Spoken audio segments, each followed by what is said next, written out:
y'all, so today I'm going to be doing the second video in a new series where I've been implementing the KonMari techniques that are detailed in The Life-Changing Magic of Tidying Up. If you haven't seen the first video in this series, definitely go and check up in the cards, because in that video I kind of describe the method of getting rid of things and organizing, and I don't go into too much detail because this is an entire book about it, but I did give kind of a little bit of information on how this works, and I'm not really going to be doing too much of that in this video. So the first section of the KonMari method was clothing, and I already did that. I actually did that yesterday. I'm still kind of in the mood to tidy. So I'm moving on to section 2 today, which is books. Now the rule with this category is that you go based on item, not location, so you do all of your books in one fell swoop. She does allow you to do subcategories, and that's what I'm going to be doing today because of how many books I have. So in this video I will do the entirety of section 2 with my books, but for this very moment, I'm going to be focusing on the books on these shelves, aka my non-academic books. Because while I do have some nonfiction books on these shelves, they are books that I got for fun or for my own entertainment rather than textbooks, school books, stuff like that. So I'm going to be doing all my textbooks and school books later, maybe today, maybe tomorrow, maybe later this week, I don't know. But since I'm doing subcategories, I'm starting with my entertainment fun books, which are all the ones on these shelves that are in my videos. So the first step of this book organization is the one that I'm least excited about, and that is that the KonMari method says that you must take everything off of the bookshelves and put all the books on the ground. And while this isn't hard, I really don't want to mess up all this organization, but I'm going to take pictures. I'm going to make sure that I have everything back where it's supposed to be once I'm done going through everything. So the first step is going to be getting all of these books off the shelves and onto the ground, and then I will go ahead and show you what the giant pile of books looks like once these shelves are completely empty. And yes, I did just do a bookshelf tour a couple weeks ago, but I will be putting everything that I keep back in the same spots, and I will be doing some sort of unhaul for whatever books I do decide to discard. So no worries, everything that I keep will be going back exactly where it was. Just hopefully I will have a little bit more space, but since I do go through my books fairly often and assess whether or not I want to keep them, I don't think that it should be too many books that get removed. I am going to do what she suggests, and I'll get to that in a minute when all the books are on the floor, but I don't think that I'm going to be getting rid of that many books, at least with these books behind me. I think when it comes to any of my old textbooks, those are going to be the things that I discard a lot. But these, I'm thinking that I won't have too many that I decide to get rid of. So I'm going to go ahead and cut to the shot of all of my books on the floor, which is very intimidating. So I've just taken all of the books off my shelves. As you can see, I kept all the trinkets on there because one of the rules is that you do by item, not by location. So any of these trinkets and stuff that are on my shelves, those are in a different category. That's going to be the miscellaneous stuff. So those can just stay put because I'm not dealing with them yet. But as you can see, all of the books are off my shelves. And here they are in all their glory, all of the books from my shelves.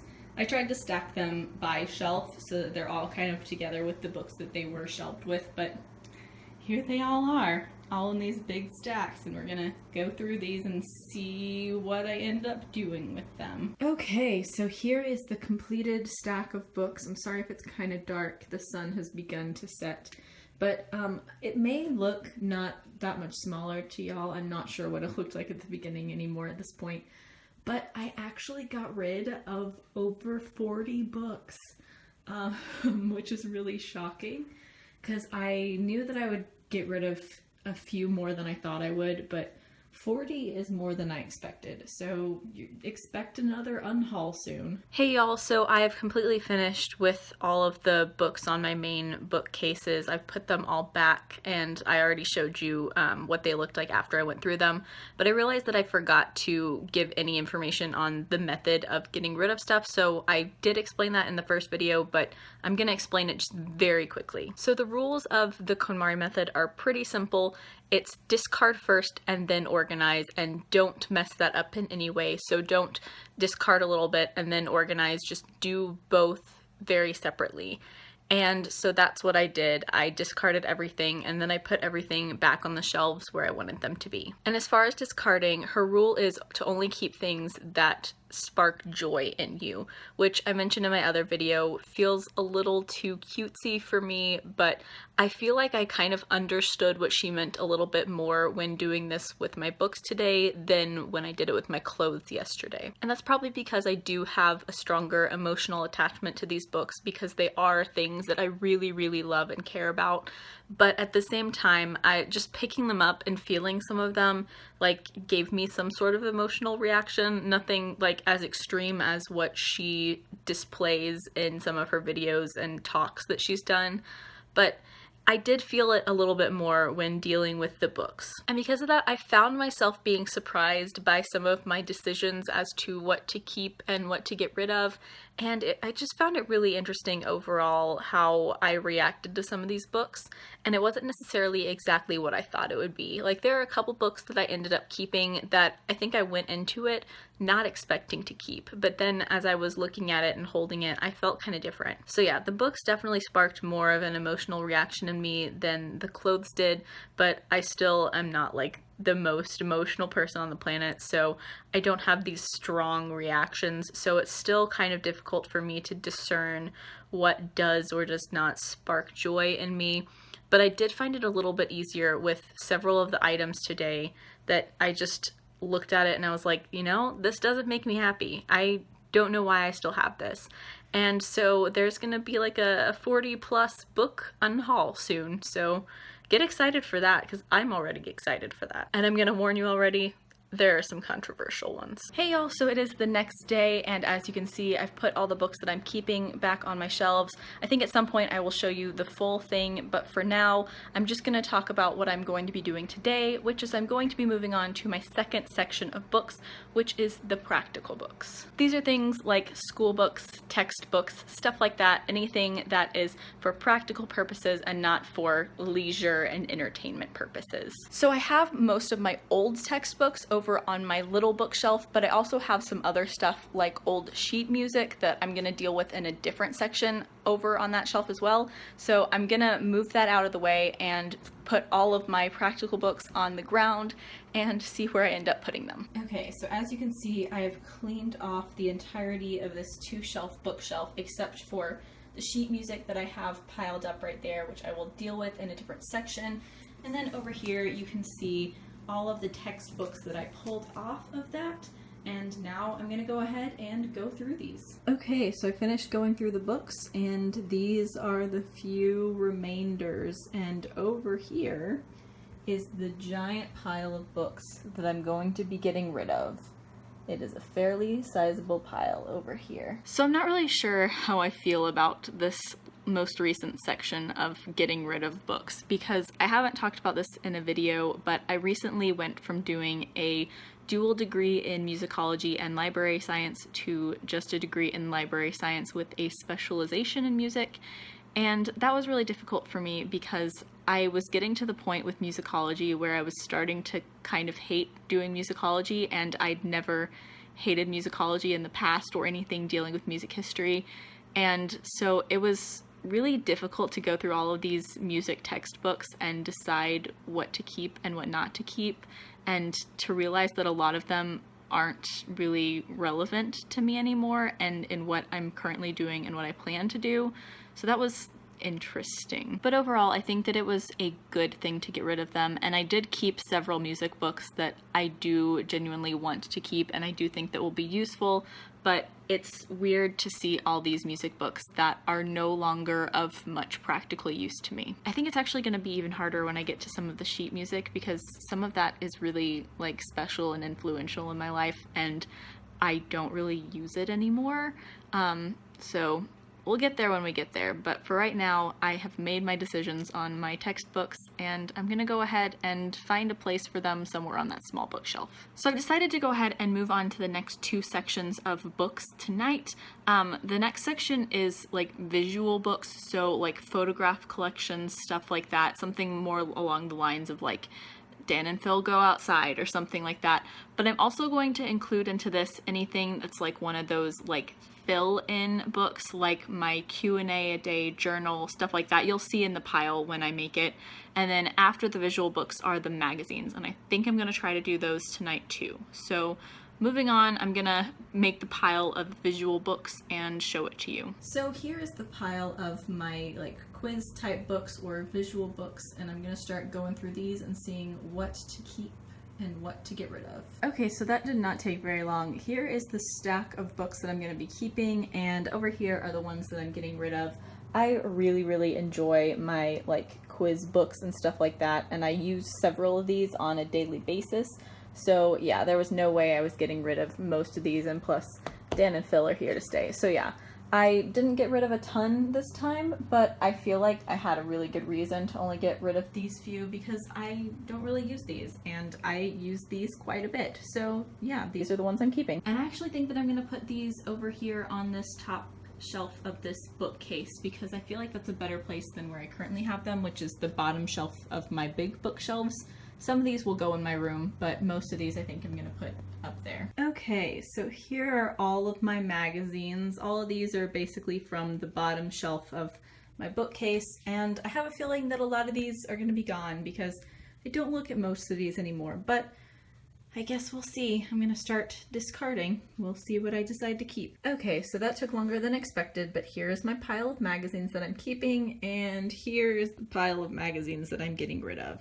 I knew I would get rid of a lot of them. I actually got rid of less than I thought I would, but I wanted to keep some alt press ones. But yep, these are gonna go over there on that top shelf of the bookcase. So that completes section 2, which is books, but I am going to be moving on to section 3, which is papers in this video, mostly because I don't want to have a single video that is devoted just to papers because it is going to be all in one fell swoop. I don't think I'm going to do papers tonight just because I have so much paper everywhere and it's going to take me a long time just to like compile everything. So I don't know when I'm going to get to papers because my next few days are super busy with end of semester stuff, but I will get back with y'all soon after I've collected all of my papers together. Hey y'all, so it is a few days later and I'm now finally moving on to papers because I have been super busy the last few days, but now I'm finally able to move on to the next step. Now for papers, this doesn't mean like notebooks, office supplies, that's a different category, but these papers are like any sort of like warranty stuff that you might have sitting around, or any receipts, or any like random papers from school or something like that. So any papers that you just have laying around. So I have gotten all my papers together and it's a pretty big pile of stuff. So let me go ahead and show it to you. Okay, so here are all the papers. As you can see, this includes receipts. Now, y'all might think this is like really crazy. Why do you have all these receipts? Literally that entire box of things is just receipts. My dad's one of those people that like keeps his receipts for years, like meticulously organized. And I tried to do that and just ended up throwing them in a box. So now I'm gonna go through the papers and we're gonna see what we're left with. The general rule of thumb with the KonMari method is with papers just to get rid of everything. Obviously there are certain things that you have to keep, like any sort of warranty stuff or anything like that, but if you don't need it, just get rid of it because you're never gonna use some of this like classwork stuff again. So most of the stuff is going to be gone soon, and yeah, let's just get into it. Also, I just discovered this binder and this binder that are all full of paper stuff and or posters, so I'm going to sort this out and see which stuff of this counts as paper, and then get rid of that as well. And some of this obviously doesn't count as paper, so it counts as like memories or like special stuff, so that will be a different case, but yeah, this is a lot of paper that I'm going to need to get rid of as well. So after sorting through this binder and another binder that's hidden down there, this is my before pile for my papers, like officially. And then this is stuff that either falls under like mementos or like posters or something like that. So those are going to be gone through at a different time. But these are the papers that I'm actually going through now that I've found that extra binder of papers. Okay, so I've gone through my papers, this bag and this pile right here, all the things I'm throwing away. Over here I have this little file folder which has just a few papers in this very back pocket. That's all that's in there. And then this is empty. So I'm gonna go through this and decide whether to keep it or not when I get to like office supplies. And then I'm gonna try to store this somewhere. This is probably where I'm gonna put it, but as you can see, this is one of the things I haven't gone through yet. So we'll see where that ends up. But for now, I'm going to set this on my desk and then put it away once I've gone through that section. So that concludes this video on the second section of the KonMari method. I guess I'm going to talk a little bit briefly about how I feel about this process. The papers were super easy. I am perfectly fine just throwing away papers, and it really helped me to find some papers that I thought I'd lost.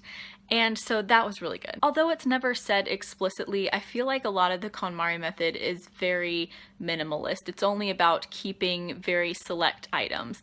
And for me, that's not exactly how I want to live my life when it comes to books, because I love being surrounded by books. I love walking out of my room every morning and seeing my bookshelves in the corner all full of books, and that brings me a lot of joy. So obviously, I'm never going to be one of those people that tries to get rid of almost all of my books. In fact, one day I hope to have a home library, like an entire room devoted to just all of my books. But at the same time, I want those books to be books that truly make me happy or spark joy, I guess, or inspire me in some way. Not that I intend to have a library where I've read every single book in there, but rather that I have books that either I've read and enjoyed or books that still intrigue me or interest me to pick them up. So I feel like getting rid of the books was a really good thing for me because it really made me focus on which ones were still really intriguing to me to pick up and read. And there were some that surprised me and some that were pretty easy to get rid of. So that was actually a really interesting process. So overall, I feel really good about everything that I've decluttered in this video. I feel like I got rid of excess stuff that I don't want or need in my life, and I've made it so that it's easier to find some of my stuff, like my paperwork. Y'all should see it. It's all over the place, but now it's all getting thrown away and I'm only keeping the really important stuff. So that's really good for me. So that is it for this video on the KonMari decluttering method. The next section is going to be kimono. I'm assuming that's how it's pronounced. I'm guessing it's pronounced the same way as the clothing, although it's not spelled the same way. I don't know. I'm assuming it's pronounced kimono. And kimono is basically just a Japanese word that means miscellaneous stuff. So this is gonna be like a lot of my desk stuff, a lot of my notebooks, even kitchenwares, stuff like that. There's a very detailed list that I'll get into in the next video, but yeah, that's what's gonna be up next. As always, I will leave links down in the description to my blog, Twitter, and Goodreads. Please add me as a friend on Goodreads. I would love to be friends with all of you. Like, comment, subscribe, all that jazz. Thank you so much for watching. Bye.